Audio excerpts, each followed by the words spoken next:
भारत के सभी राज्यों की खबर SNS न्यूज चैनल पर, खबर जो आपको रखे सबसे आगे। नमस्कार, मैं अश्विनी, आप देख रहे SNS न्यूज चैनल। पिछड़े संप्रदाय के लोगों पर हो रहे अन्याय को रोकने के लिए कुछ सम्मानित समाजसेवी द्वारा संविधान रक्षा संघर्ष समिति संगठन का निर्माण किया। आइए दिखाते महाराष्ट्र की भंडारा से सीमा हड्डी की रिपोर्ट। इसलिए ली गई है। असल में ये चीज़ बहुत पहले होनी चाहिए थी, लेकिन किसी न किसी को इंसेंटिव लेना पड़ता है और किसी न किसी चीज़ की शुरुआत कभी तो होती है।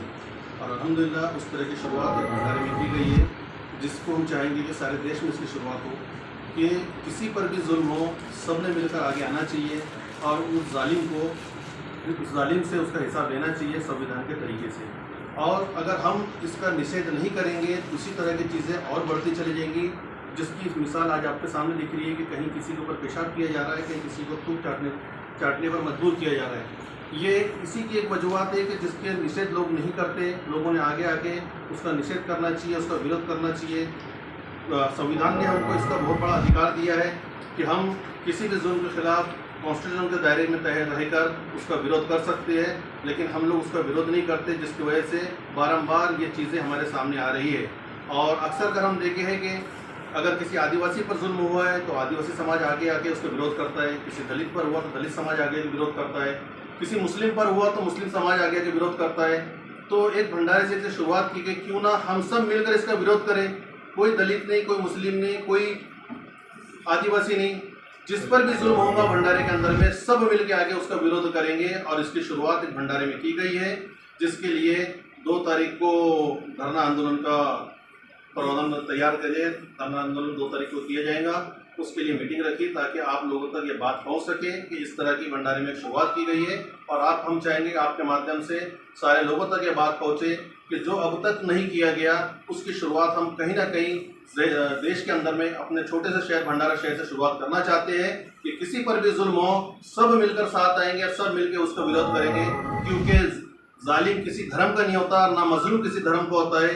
जालिम के खिलाफ में सब ने आना चाहिए, उसकी एक शुरुआत की है। बस इतनी बात बोलकर के बात।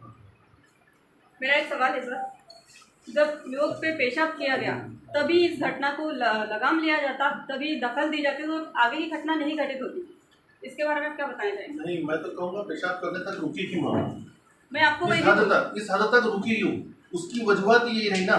अभी तक आदिवासी के लिए आदिवासी दौड़ रहा है, मुस्लिम के लिए मुस्लिम दौड़ रहा है, जो बहुत कम दौड़ रहे हैं। ओबीसी के लिए ओबीसी जा रहा है, दलित के लिए दलित जा रहा है। तो जो माप देखो, हम लोकतंत्र की ताकत है माप। जब तक मॉप नहीं बनेगा प्रेशर नहीं बनेगा। मुझे एक बात बताइए, जब घटना घटी, आपने अभी संविधान की बात कही है, यहाँ पे घटना घटी उसके पहले आपने क्यों नहीं बोले? अभी संविधान के विषय में आप क्यों बोल रहे हो? इसलिए बोल रहे हैं अभी कि आज इस लाइन से सबको एकजुट किया गया कि क्यों ना हम एक साथ मिलकर ये चीज करें। आप विरोध करने जाओगे, आप एक जाति के लिए विरोध करोगे कि भाई आदिवासी के जाएगा, फिर दलित के लिए रुकना पड़ेगा, दलित का मामला हो तो दलित जाएगा, मुस्लिम के लिए रुका मुस्लिम जाएगा। इसलिए हम चाह रहे हैं कि जो हो गया, अगर हम उसको खोदते रहेंगे अब तक क्यों नहीं करें, इसका सॉल्यूशन कभी नहीं मिलने वाला है। जब जाके तब सवेरा। इसलिए एक कोशिश यहाँ से की कि क्यों ना हम सब मिलकर किसी पर भी इस तरह का मामला हो तो हम उसका विरोध करेंगे। इसकी शुरुआत हमने करे, जिसके अंदर में 2 तारीख को हमने प्रोग्राम रखे, जिसकी में जितने भी मामले हुए उन तमाम का हम निषेध करना चाहते, ना कि मुस्लिम का, ना कि दलित का, ना कि ओबीसी, बल्कि सब पर जो मामले हो रहे, चाहे हमारे ओबीसी भाई जो भी है, सब पर जो मामले हो रहे उन तमाम का निषेध के लिए हमने 2 तारीख का रखे। और हम सब मिलकर निषेध करना चाहते, ना कि ओबीसी, ना कि आदिवासी, ना कि दलित, ना कि मुस्लिम। Thank you.